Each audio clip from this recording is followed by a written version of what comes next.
Juneteenth Frequencies, a healing ceremony for remembrance and release.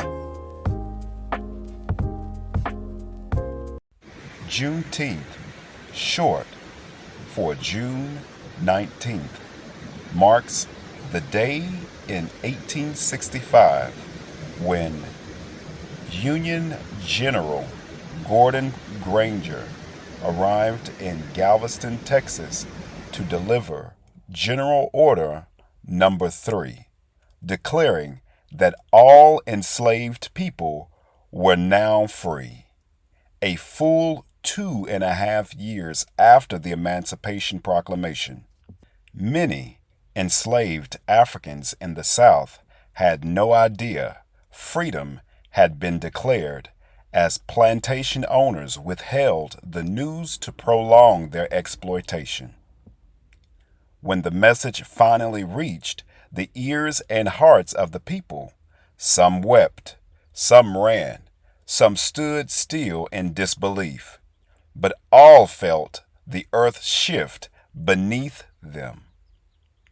Juneteenth became a day of jubilation, grief, reflection, and reunion, a sacred convergence of loss and liberation. Today, it remains a living altar of Black resilience, reminding us that delayed freedom is still freedom worth fighting for.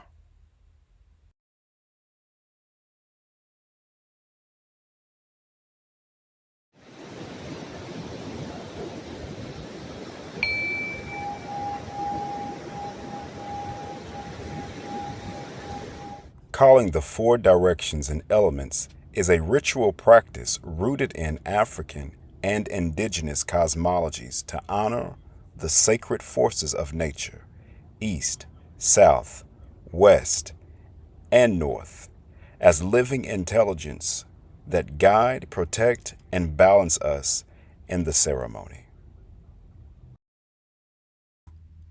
Ashe, meaning.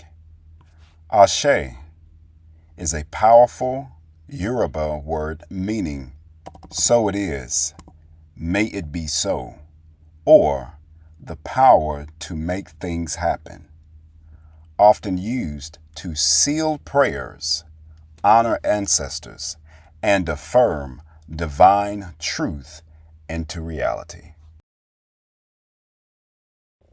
East, place of the rising sun, of new beginnings. We welcome in fire, transformation, and the power of vision. Ashe. South, place of vitality, rhythm, and creativity.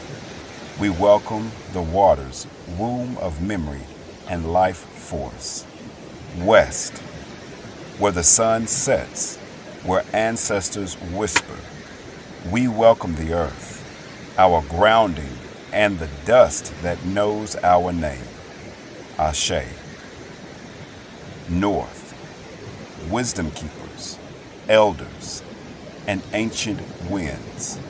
We welcome the air, breath of spirit, and guidance from beyond. Ashe.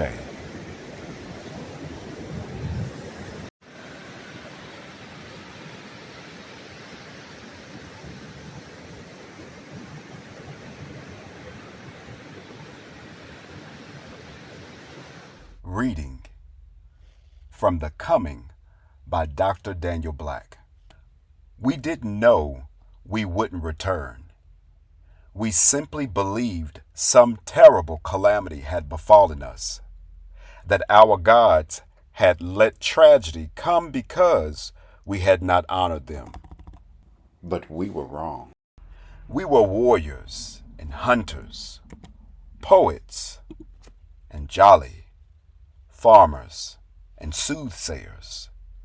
We were magicians and healers, artisans and thinkers, writers and dancers. We were fathers and mothers, sisters and brothers, cousins and kinsmen, We were lovers, and we were home. We loved the land, and it loved us. We were black like the land and kissed by the sun. We knew our strengths and our frailties, and we knew much needed improvement. But we were home.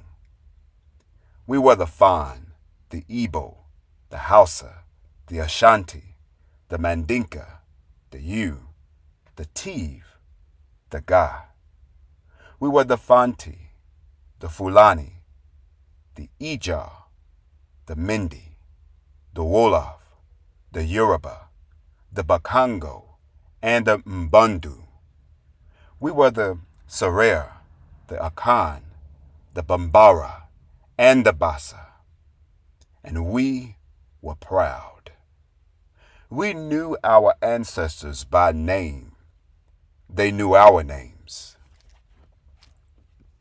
Kwasi, Lusati, Lutalu, Ijide, Chinasa, Obrafo, Ya Esantewa, Mawu, Obini, Chinsera, Ubongo, Fatu, Fulami, Olumide, Amalu, Ife Tayo, Kachela,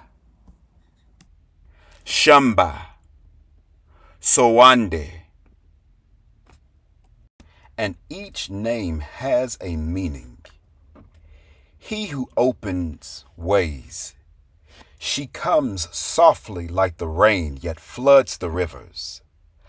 I am my father's loved one, my mother's precious one, who makes everything all right. She is a hunter, gathering sweet words for us all.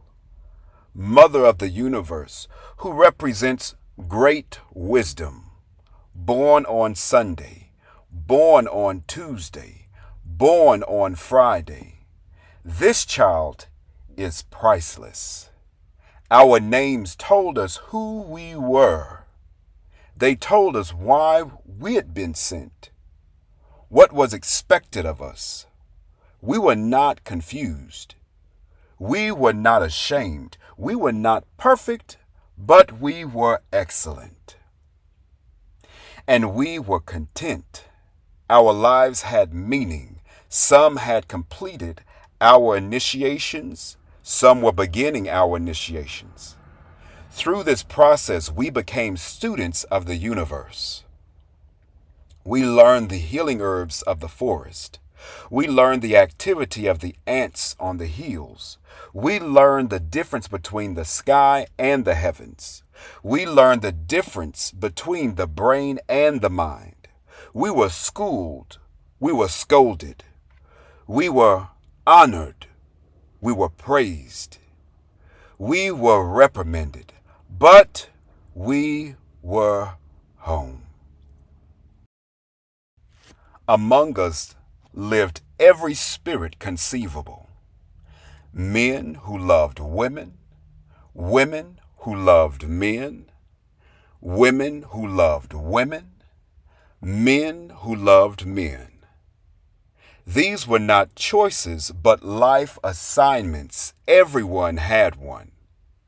There were people who could read the signs in heavens, people who lived both here and beyond, people who could hear the voice of God, people who understood the making of the universe, people who interpreted the song of the wind, people who never bore children but raised everyone, people who wept when others wept, people who inspired by words alone, people who told stories and never became redundant, people who walked the forest at night without fear, people who healed with their hands, people who brought forth fruit from the land, people who carved masks with perfect precision, people whose joy was helping other people, people who stood guard over our spirits. There were other people too. People who talked too much. People who loved lies more than truth. People who tampered with evil. People who wouldn't work. People who were consumed with jealousy, manipulation, deceit, scorn. People who held grudges for far too long. People who sowed discord in the community. People who tore families apart with dissension. People with poor discretion. People with malnourished minds, and so on. We were wonderful, but we were not flawless. We knew excellence, but because we knew failure, we were human beings.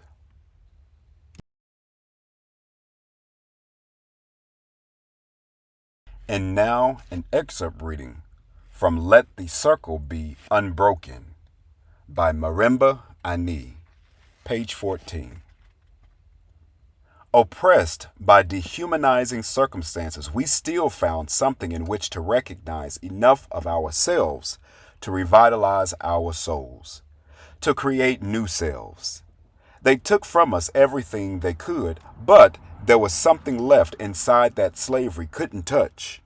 That something was the fragmented pieces of a shattered worldview, so different from that of the Europeans that in time it repudiated the materialism that they assumed.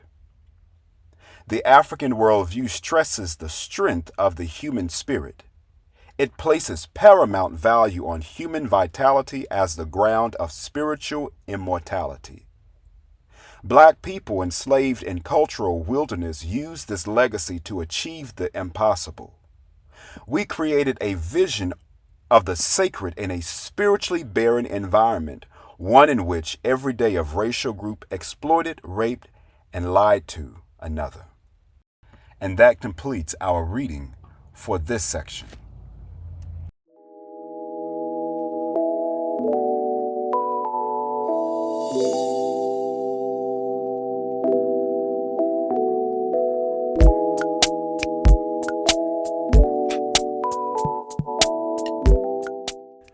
Libations are sacred water offerings poured to honor the ancestors, invoke their presence, and acknowledge the unseen forces that guide us. This ritual affirms that life is cyclical, that we are never alone, and that the living and the departed are always in conversation.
they come, they go.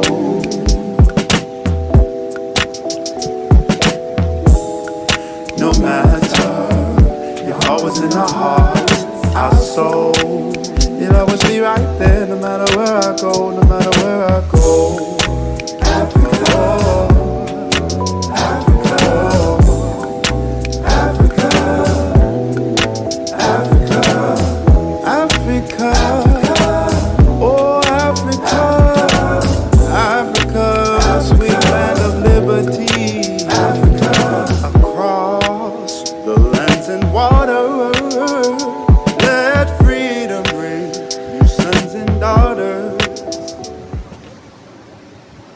This is pre-recorded, and so as you all could see, the progressions of the sun setting in the west, as I'm on the west coast of the United States, I want us to take this moment as a moment of silence and to think about how the number 9 itself is playing into this moment. As it's been said, the number 9 represents completion, deliverance, and cleansing. And so let us take that in with us as we are taking this mode of silence to reflect on what we're bringing to a closure and what era in our lives, in this country, on this planet, that's actually taking a shift to the nexus. And so if you will, breathe with me. We're going to go in 5 and release for 5. Okay, deep breath. Hold it. And release.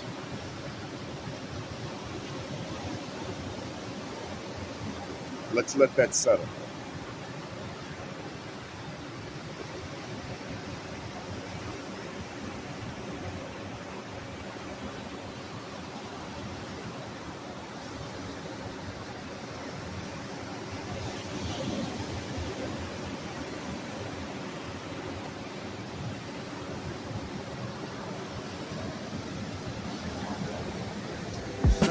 Daughters, your mind shall remember the land.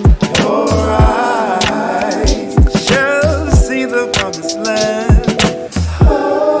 Our people. Thank you for joining me for the 2025 Juneteenth celebration. They come, they go.